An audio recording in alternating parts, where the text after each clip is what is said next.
Hey, Allison Verhalen here, and today I want to talk to you about paid media versus earned media versus owned media. And despite the title, we're not pitting the three against each other. We're really talking about what all of those terms mean, and B, how they can work together to make each other stronger so that your overall marketing strategy is as effective as it possibly can be, especially since things like especially your paid media should lead to your owned media. But we will talk about that in a minute. So the analogy I used in my blog post, by the way, this is all over on my blog for this week, so you can visit that at AV, as in my initials, Allison Verhalen.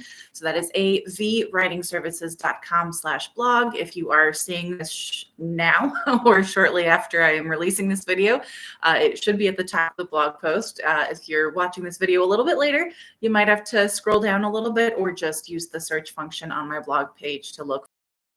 Again, it doesn't have to be the whole title.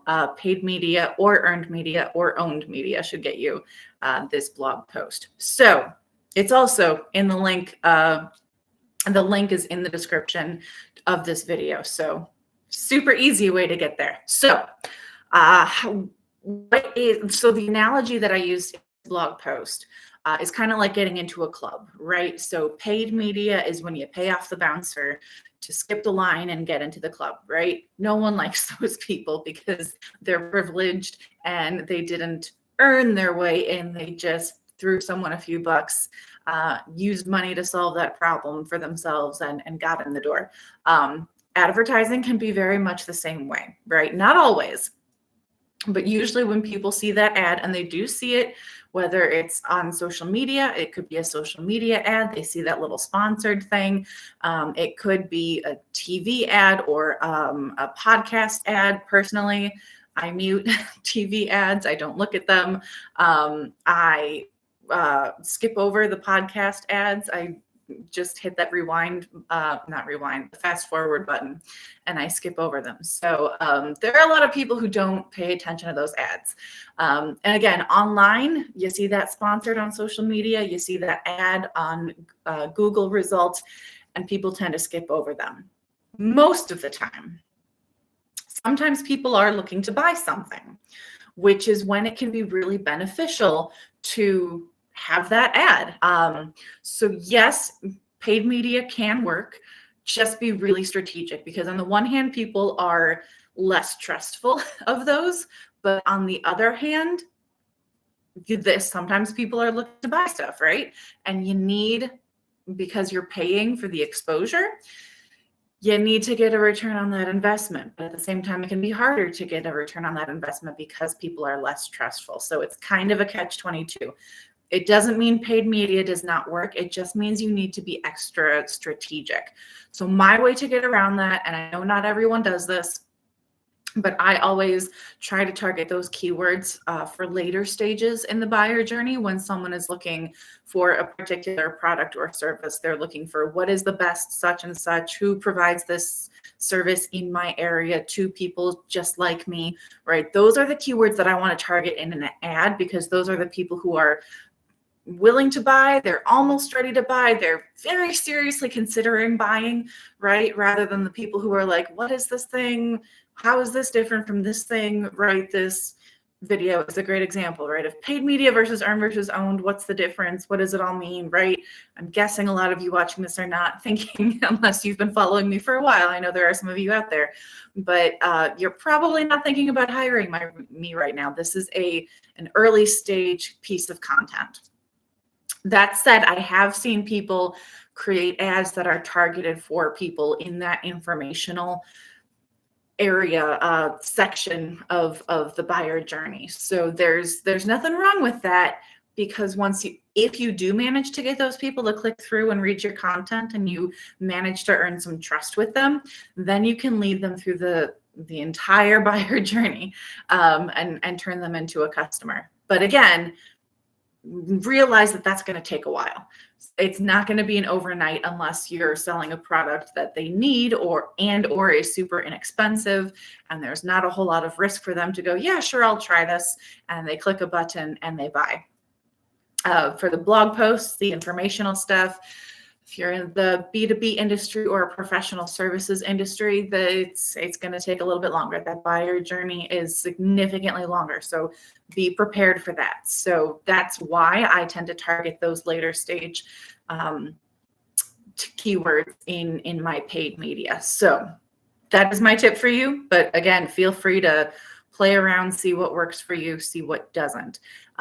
Earned media, this is your press releases. This is people covering your company in the news without you paying for it, right? So they see some value to what you're doing for their audience without you having to pay for it. This is kind of like, maybe you don't pay off the bouncer, but maybe you know the bouncer and you've built a relationship with them and you're like, hey, buddy, can you just let me in here? And they do. Or better yet, you know the owner of the club. So you have that relationship with them and you can get in. Now, the downside is when you get into the club, you don't really know anyone there, right? The bouncer is outside watching the door. Maybe the club owner is busy actually running the club instead of enjoying the club, right? So you're hanging out with people who have no idea who you are. But if you got in because you know someone, that automatically builds a level of trust. Because you're in there, it is assumed that you are one of the cool people and you belong there. Same thing with earned media. This is why I love guest blog posts, especially on websites with people who are influencers in your industry or in a related industry, right? Because they have built a following. You're piggybacking on that following, right? You are now getting your brand in front of a whole lot of people very quickly, not necessarily easily, because again, gaining that trust of that influencer is not always easy. But you are automatically in front of all of these people. They already have built trust with the person who owns and runs the website. So because that person vouched for you by allowing you to create content on their website, that is their way of saying, hey, this person is cool too, you should listen to them.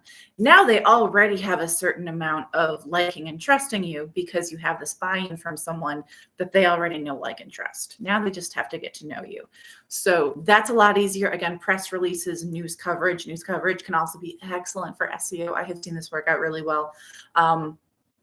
The story I always come back to as an example of this is actually Anheuser-Busch, which, of course, last year ruined this analogy because they got in a whole lot of trouble for a branding move that did not work out really well for them. So I think that's what most people think of when they think of Anheuser-Busch and their marketing and their media. But I actually think about one of the hurricanes a few years back, when I read a news article about the fact that Anheuser-Busch was going to stop bottling beer and start bottling water because they're like, hey, people need clean bottled water.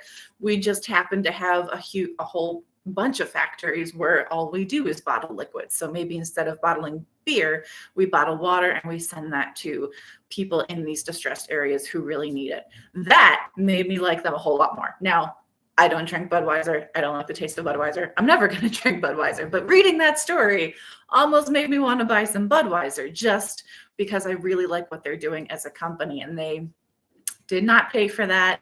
That was not their own content. That was something that someone else on a news outlet that I happen to follow was writing about them. So that's another important part, right? If your product or service does not deliver on the promise, if people don't like your product or service, it doesn't matter how awesome your marketing is going to be, it's still not going to be effective. Vice versa, there are people who are big fans of Budweiser and drink it all the time, but don't like the turn that they took last year. So they got into some trouble for that. So make sure that they're aligned, that the people who like your product or service are also in line with your messaging. So that is earned media. Owned media is your own content that you are creating. You own it, your website. I say this all the time. This is why you need to have a website and you need to invest in the content on your website first and foremost. Then you can start investing in paid media and earned media. But first, your owned media has to be really strong. That's why whenever I work with a new client, if all they want to hire me is for blog posts, the first thing I will look at is their landing pages, because the blog posts need to lead to a landing page. That has to be the call to action is, hey, go over here to find out about this product or service. If that page is weak, Doesn't matter what I do. It doesn't matter how awesome the blog posts I write are or how compelling that call to action is, because the thing I'm leading them to is weak. It's not going to do its job or carry its weight. And then all of our efforts are lost, right? So when you've got that paid media and earned media, make sure you've got your own media is super strong. Again, landing pages, but more than just that, your blog posts, your newsletter, your videos, your social media. And I know social media is kind of iffy because you don't really own that content. The social media platform owns it. But we still consider it owned media in the fact that you are talking about your own company. It's what you are saying about yourself rather than what someone else is saying about you. If someone else is talking about you on social media, that is earned media. And hopefully that's good.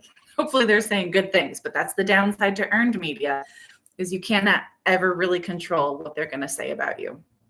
You can give them a press release and they're inevitably going to change it and make sure that it's in line with their brand and their voice and for their audience, and then they're going to publish it. So it's usually going to end up being something that it's not quite what you wanted to publish, but again, you're on their platform, you have to abide by their rules. So that's one of the downsides to earned media. Owned media, you don't have to do any of that. But again, with social media, they can bury your post in the algorithm so no one ever sees it. They can delete your account or suspend your account for no reason whatsoever. There's usually some reason, they just don't tell you what the reason is.